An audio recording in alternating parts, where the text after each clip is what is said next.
that's not absolutely true, but for anybody who has read this book, that makes sense. That's kind of how you're supposed to, I think, understand it. I think you're supposed to hate it while you read it, and then afterwards you kind of start to understand why everybody else comes to love it, because it's just, it's a classic, and it's brutal, and it's violent, and it's unapologetic at the best. At the best parts, and that's what makes it so good, at least I think to a lot of people. But I'll read off the back.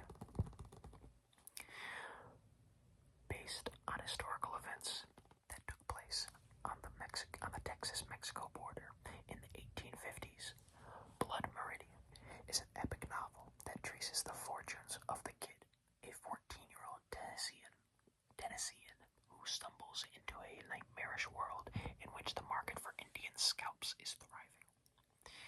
And here's some quotes from other people about the book. Reads like a conflation of the Inferno, the Iliad, and the Moby Dick. An extraordinary, breathtaking achievement. Said by John Banville, the Independent journalist. And then another quote. McCarthy employs a neo-biblical rhetoric, a soaring, pulsing, always stirring diction without parallel in American writing today. Alan Cheuse from USA Today. And that's a very accurate quote there, I think. There's nothing that I could, while I was reading this, I remember thinking there is nothing like this I think I've ever read or encountered before. And there's a photo of Cormac McCarthy there. Maybe that might be him in his later years, though, because I don't think, yeah, that's definitely him when he was older. I don't think he wrote that looking like that. He wrote this looking like that. But I will now read to you from Blood Meridian, or the Reddest Evening in the West. Or the Evening Redness in the West. I thought it was the reddest evening in the West. It's the Evening Redness in the West. I'm sorry, guys, I lied to you. I got the book title. It's still named Blood Meridian, so whatever. Hold on.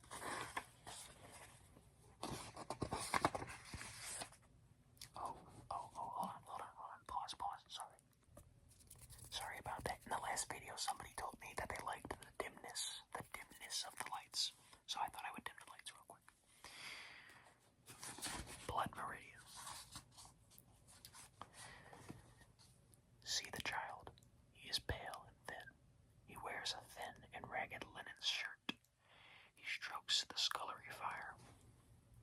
Outside lie dark, turned fields with rags of snow, and darker woods beyond that harbor yet a few last wolves. His folk are known of hewers of wood and drawers of water, but in truth his father has been a schoolmaster. He lies in drink. He quotes from poets whose names are now lost. The boy crouches by the fire and watches him. Night of your birth, 33. The Leonids they were called. God, how the stars did fall. I looked for blackness, holes in the heavens, the dipper stove. The mother dead, these 14 years did incubate in her own bosom the creature who would carry her off. The father never speaks her name. The child does not know it. He has a sister in this world that he will not see again.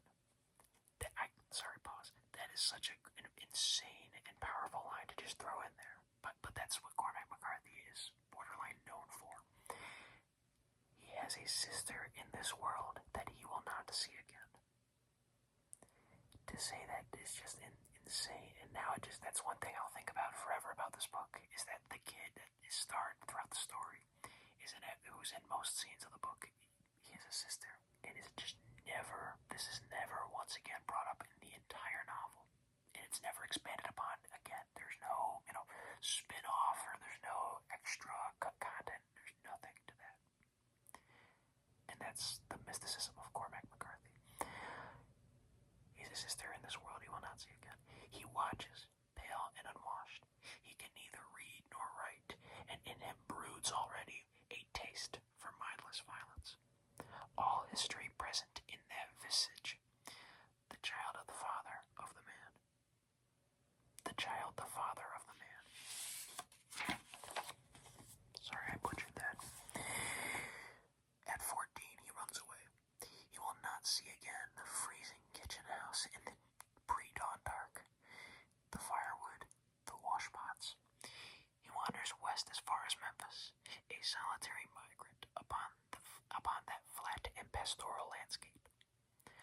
relax in the fields, lank and stooped, their fingers spider-like among the balls of cotton. A shadowed agony in the garden, against the sun's declining figures moving in the slower dusk across a paper skyline. A lone, dark husbandman pursuing a mule. What? I'm sorry. Let me take that one from the top. A lone, dark husbandman pursuing mule and harrow down the rain-blown bottomland toward night. Sorry, Cormac McCarthy has just these insane run-on sentences too at times, and it's kind of hard to read because he also doesn't believe in using quotes for when people are talking. So I'm trying to tonality give you some sort of notations of how it should sound when read aloud, but I'm struggling. Bear with me. A year later, he is in St. Louis. He is taken on for New Orleans aboard a flatboat. 42 days on the river. At night, the steamboats hoot and trudge past through the black waters, all light the cities adrift. They break up the float and sell the lumber, and he walks in the streets and hears tongues he has not heard before. He lives in a room above a courtyard, beyond a tavern, and he comes down at night, like some fairy book beast, to fight with the sailors. He is not big, but he has big wrists, big hands. His shoulders are set close. The child's face is curiously untouched behind the scars. The eyes oddly innocent. They fight with fists, with feet, with bottles or knives. All races, all breeds. Men whose speech sounds like the grunting of apes. Men from lands so far and queer that standing over them where they lie bleeding in the mud, he feels mankind itself vindicated. What the shit? I'm gonna read that one more time just for the emphasis. Men from lands so far and queer that standing over them where they lie bleeding in the mud, he feels mankind itself vindicated. That was the impression I was supposed to give. I couldn't read that line the first time. I apologize. On a certain night, in a Maltese boatswain shoots. What? On a certain night, a Maltese boatswain shoots him in the back with a small pistol. Swinging to deal with the man, he is shot again, just below the heart. The man flees, and he leans against the bar with blood running out of his shirt. The others look away. After a while, he sits in the floor. He lies in a cot in the room upstairs for 2 weeks, while the tavern keeper's wife attends to him. She brings him meals. She carries out his slops. A hard-looking woman with a wiry body like a man's. By the time he is mended, he has no means to pay her, and he leaves in the middle of the night and sleeps on the riverbank until he can find a boat that will take him on. The boat is going to Texas. Only now is the child finally divested of all that he has been. His origins are become as remote as his destiny, and one. Bro, the phrasing in this shit is so bonkers. His origins are become remote as is his destiny, and not again in all the world's turning will there be terrain so wild and barbarous to whether the stuff of creation may be shaped to man's will, or whether his own heart is not another kind of clay.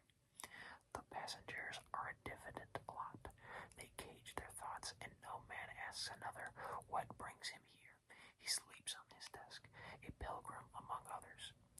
He watches the dim shore rise and fall. Gray seabirds gawking, flights of pelicans coat-wise above the gray swells. They disembark aboard a lighter.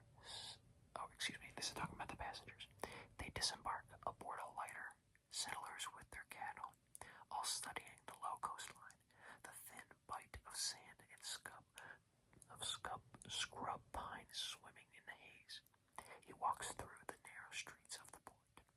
The air smells of salts and new sawn lumber. All night horse call to him from the dark,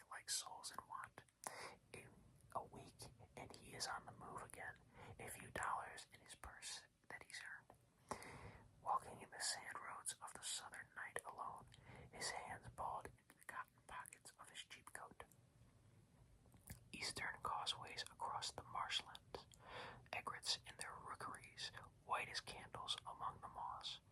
The wind has a raw edge to it and leaves lopes by the roadside, and skelter on in the night fields.